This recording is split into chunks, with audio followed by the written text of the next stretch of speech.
Well, I was like at the time, like a lot of people, I was a big fan growing up. I used to watch wrestling on Saturday nights coming from the International Amphitheater in Chicago. Um, Seeing guys like Verne Gagne and Pat O'Connor and the Kalmakoff brothers and Johnny Case and Macho Man's dad, Angelo Poffo, and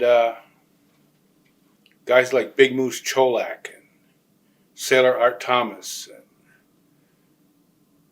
Sweet Daddy Siki, those guys. And when I was growing up, that was the big thing for me on Saturday night was to stay up late and watch wrestling.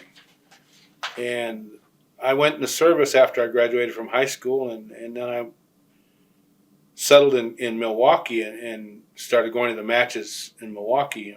It was AWA at that time then, and I got to know the promoter at the time, who was Dennis Hilgard, working with Wally Carbo and Verne Gagne out of Minneapolis. And the more I watched, the more I kept thinking, I can do this. I can do this. So then it got to a point with Dennis where Dennis would have me run the guys to the airport or pick them up or whatever.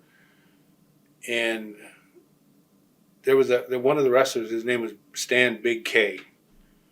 And I was joking with him that night, and I says, "Didn't have too good a match tonight, did you?" And he says, "No, and if you think you can do any better, then get your ass in there and do it." So I said,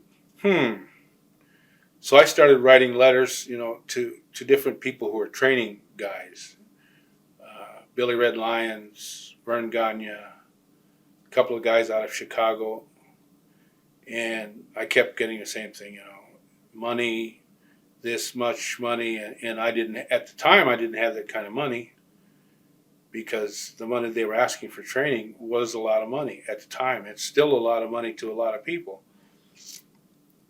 And then there were some guys who were going to run a little independent show in Racine, Wisconsin. They called me. This is after a year and a half of trying to find somebody who would listen to me, that I wanted to be a wrestler. And they says, "You still want to be a wrestler?" And I says, "Yeah." And I was almost on the verge of just giving up trying, a year and a half. And it seemed like the harder I tried, the harder they didn't want me to get in the business. And he said, "Okay, we're going to book you on a show." And I said, "I've got no training." He says, "Don't worry about it. We'll get you some training.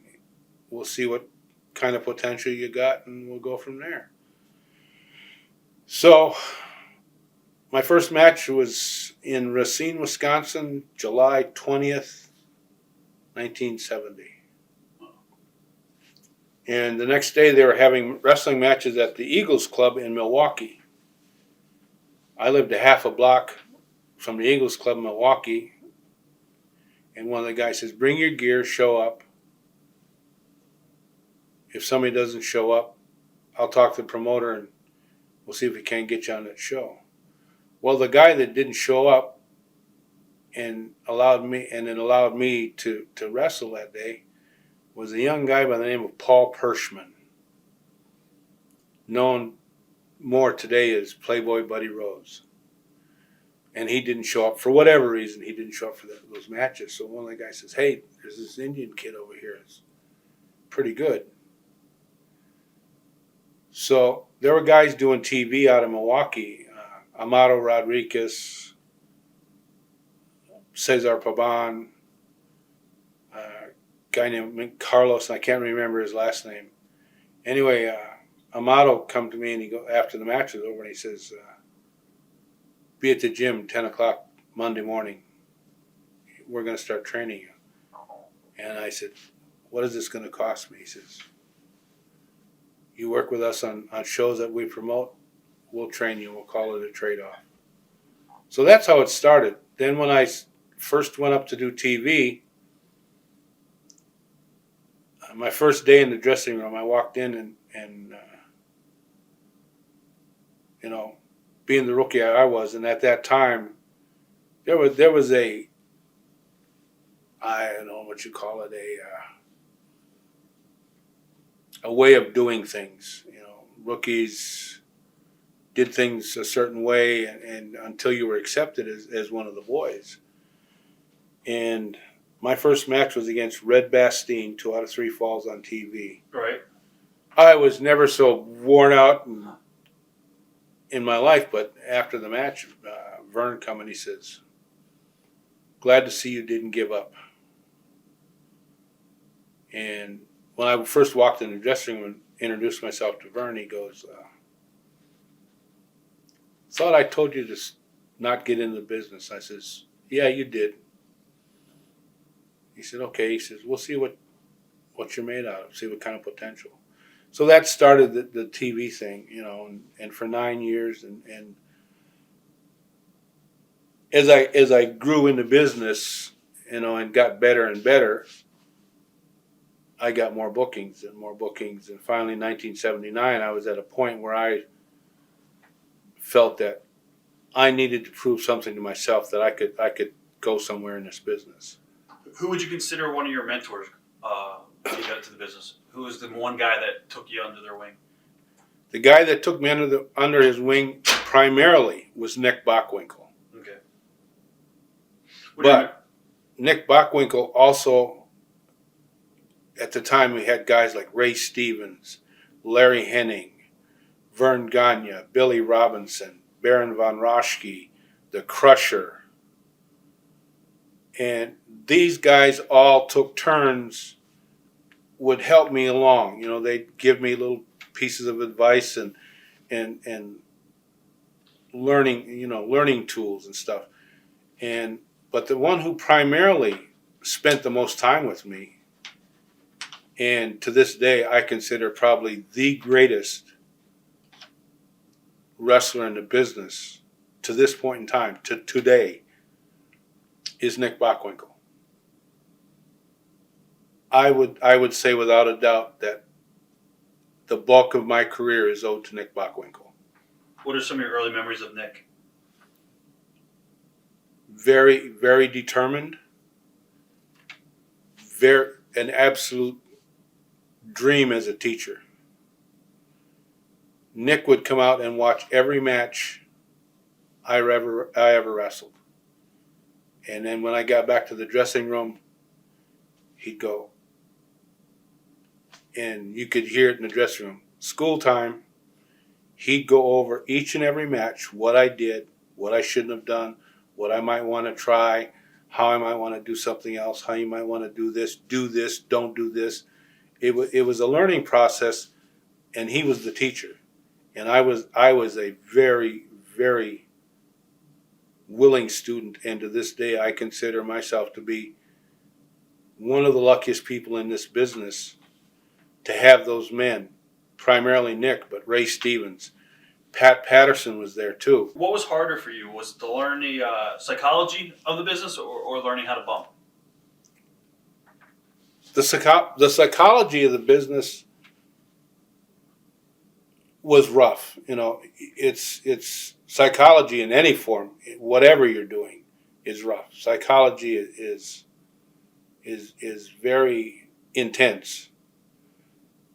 The mechanics of the business came to me very easy. I don't know why or what happened in my life, but maybe it was the backyard wrestling on the mattress with my little brother. After the wrestling matches were over, on Sunday afternoon, we'd be out in the backyard.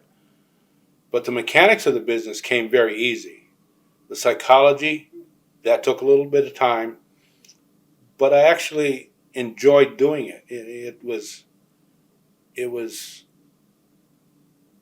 a mental game, and for people who've been around me a long time, they know that psychology is one of my pet studies.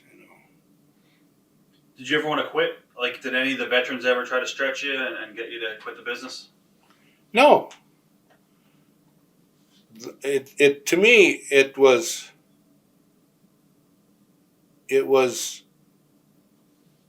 a learning process. And I paid attention to what I was told. I learned what I was supposed to do. You know, and like I said, Nick and Ray and Verne and the rest of the guys all took very good care of me. And to this day, I still don't know for what reason. Evidently, they seen something that was there. Before I talk about AWA in great detail, did you ever work for Georgia Championship Wrestling at all for a little bit? I went down to I was in the Army Reserves at that time, and Right. I went down to Georgia Championship Wrestling for one weekend to do TV because I was at Fort Gordon, Georgia, Right. for Army Reserve summer camp, and I went to do TV in Atlanta, and then they asked me. Ole Anderson asked me. He says, "Can you go to do?"